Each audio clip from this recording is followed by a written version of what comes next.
नमस्ते। माधवी न्यूज रे में आप सबका स्वागत है।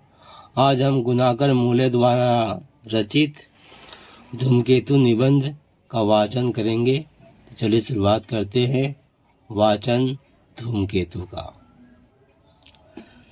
धूम का अर्थ है धुआं और केतु का अर्थ है पताका। इसलिए आकाश का जो दृश्य धुएं की पताका जैसा दिखाई देता है उसे धूमकेतु नाम दिया गया है। धूमकेतु को पुच्छल तारा भी कहते हैं। पाश्चात्य ज्योतिष में धूमकेतु को कॉमेट कहते हैं। यह शब्द यूनानी भाषा के कोमेते शब्द से बना है, जिसका अर्थ होता है लंबे वालों वाला। धूमकेतु शब्द बहुत पुराना है। अथर्ववेद में धूमकेतु व उल्का शब्द आते हैं। महाभारत में भी धूमकेतु के उल्लेख हैं। एक स्थान पर कहा गया है, महाभयंकर धूमकेतु जब पुष्य नक्षत्र के पार पहुंचेगा तो भयंकर युद्ध होगा। इस प्रकार पुराने जमाने में धूमकेतु को भयंकर खतरे का सूचक समझा जाता था। 6ठी सदी में हमारे देश में वराह मिहिर एक बड़े ज्योतिषी हुए। उन्होंने अपने बृहत संहिता ग्रंथ के केतु 4 अध्याय में विनाशक धूमकेतुओं के बारे में विस्तार से जानकारी दी है। वराह ने धूमकेतुओं के शुभाशुभ फलों का भी ज्यादा जिक्र किया है। उन्होंने स्पष्ट लिख दिया कि किसी धूमकेतु के दर्शन होने या अस्त होने का काल गणित की विधि से नहीं जाना जा सकता। दर्शन मस्तयो वा न गणित विधि नस्य संकते ज्ञातुम। धूमकेतुओं से दूसरे देशों के लोग भी बेहद डरते थे। इसलिए पुराने ग्रंथों में इन धूमकेतुओं के बारे में काफी जानकारी मिलती है। 1528 ईस्वी में यूरोप के आकाश में एक धूमकेतु प्रकट हुआ। आम्रोई पेरी ने अपनी आकाश के राक्षस पुस्तक में इस धूमकेतु के बारे में जानकारी दी है। वे लिखते हैं, यह धूमकेतु इतना भयंकर था कि डर के मारे कई लोग मर गए और बहुत से बीमार पड़ गए। लेकिन अब धूमकेतुओं से न कोई डरता है और न कोई बीमार पड़ता है। अब इन धूमकेतुओं के बारे में हम बहुत सी बातें जानते हैं। यूरोप के महान ज्योतिषी तीखे ब्राहे ने पहली बार 1577 ईस्वी में सिद्ध किया कि धूमकेतु पृथ्वी से बहुत दूर होते हैं, चंद्रमा से भी अधिक दूर। आइजक न्यूटन के एक मित्र थे एडमंड हेली। 1656 से 1742 ईस्वी। न्यूटन के गुरुत्वाकर्षण सिद्धांत के प्रकाशन में हेली का बहुत बड़ा हाथ था। धूमकेतुओं का अध्ययन करते हुए हेली इस परिणाम पर पहुंचे कि ग्रहों की तरह धूमकेतु भी हमारे सौर मंडल के सदस्य हैं और ये सूर्य की परिक्रमा करते हैं। चूंकि पुराने जमाने में धूमकेतुओं को विनाशक समझा गया था, इसलिए पुराने ग्रंथों में यह जानकारी मिल जाती है कि आकाश में किस समय धूमकेतु दिखाई दिए।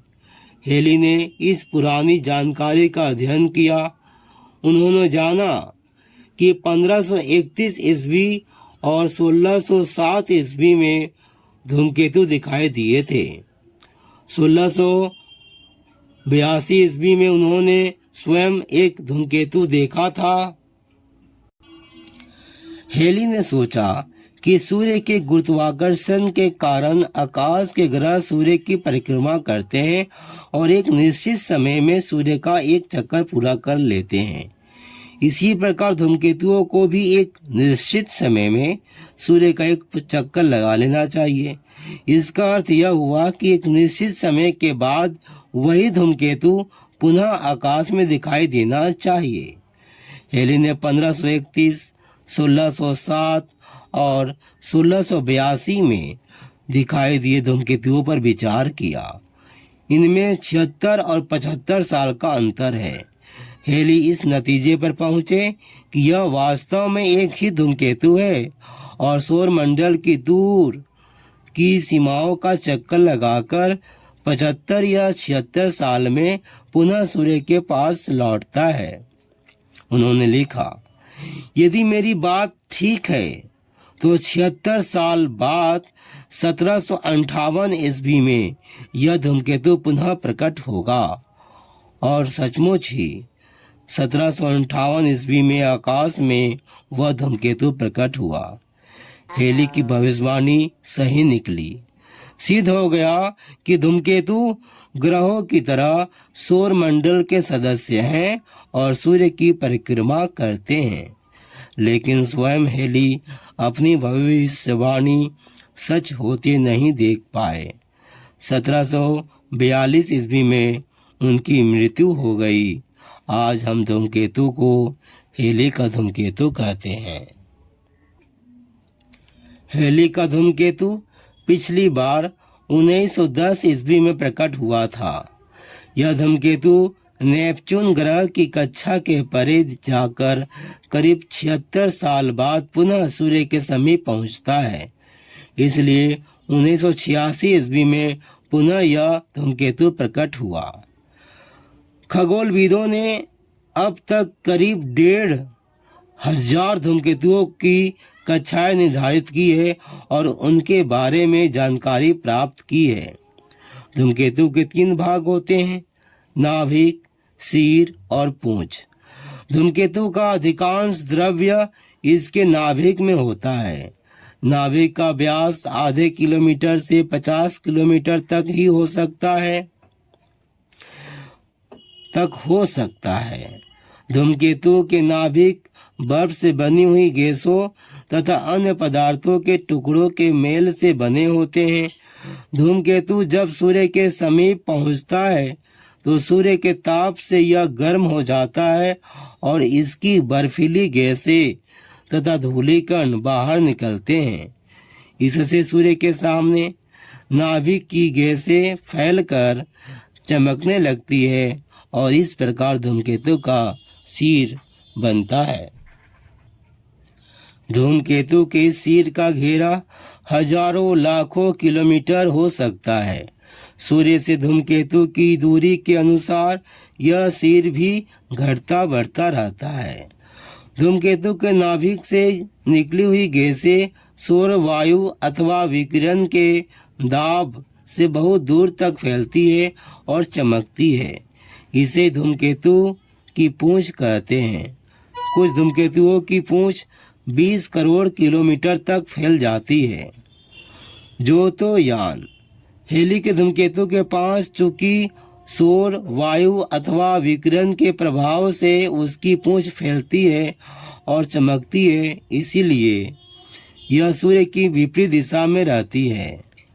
धूमकेतु सूर्य का चक्कर लगाएगा परंतु उसकी चमकीली पूंछ हमेशा सूर्य की उल्टी दिशा में रहेगी। यहाँ ज्योतिर्यान नहीं होगा।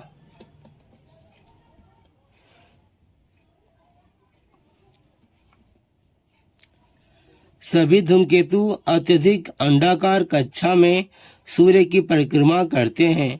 हमने देखा है कि सौरमंडल के प्राय सभी ग्रह तथा उपग्रह एक समतल में सूर्य की परिक्रमा करते हैं, पर धूमकेतु इस नियम के अपवाद है। धूमकेतु ग्रहों के समतल के साथ कई अंशों का कोण बनाते हुए परिक्रमा करते हैं।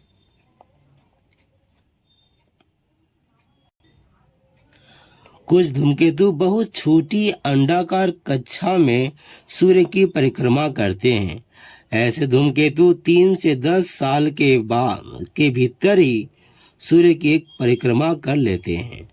लेकिन ऐसे धूमकेतु को अक्सर अपनी जान से हाथ धोना पड़ता है। सूर्य के प्रभाव से ये जल्दी खत्म हो जाते हैं, जैसे बियला का धूमकेतु। यह धूमकेतु करीब 7 साल में सूर्य का चक्कर लगाता था और इसे 1832 ईस्वी और 1939 ईस्वी में देखा गया था। 1845 ईस्वी में पुनः इस धूमकेतु का इंतजार हो रहा था, पर देखा गया कि यह टुकड़ों में बंट गया है। धीरे धीरे ये दो टुकड़े एक दूसरे से दूर चले गए। अंत में 1872 ईस्वी में खगोलविदों ने देखा कि जिस स्थान पर इस धूमकेतु को प्रकट होना चाहिए था, वहां से उल्काओं की वर्षा हो रही है। इससे स्पष्ट हो गया कि जो धूमकेतु नजदीक से सूर्य की परिक्रमा करते हैं वे अंत में नष्ट हो जाते हैं, और पृथ्वी जब उनके समीप से गुजरती है तो वायुमंडल में उल्काओं की वर्षा होती है। इससे यह भी पता चला कि जब आकाश के किसी एक स्थान से उल्काओं की वर्षा होती है तो वे विखंडित धूमकेतु के कण होते हैं। सभी धूमकेतु नजदीक से सूर्य की परिक्रमा नहीं करते हैं। बहुत से धूमकेतु बृहस्पति, शनि, यूरेनस, नेपच्यून व प्लूटो ग्रहों के परे से चक्कर लगाकर लौटते हैं।